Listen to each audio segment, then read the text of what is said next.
If equipped, the 15-watt 3-amp Qi wireless charging pad inside the center console provides a wireless charge for your Qi-enabled mobile phone.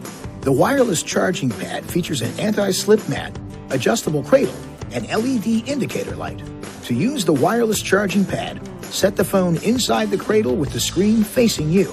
The charging indicator on your phone will let you know the phone is charging.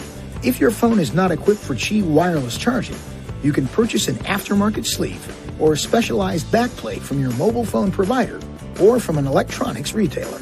Please see your phone's owner's manual for more information. Please also be careful never to place your key fob on or within 6 inches or 15 centimeters of the wireless charging pad. Doing so could cause excessive heat buildup and could damage the key fob.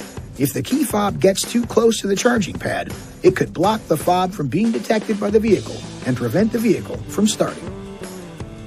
This video is not intended to take the place of your owner's manual.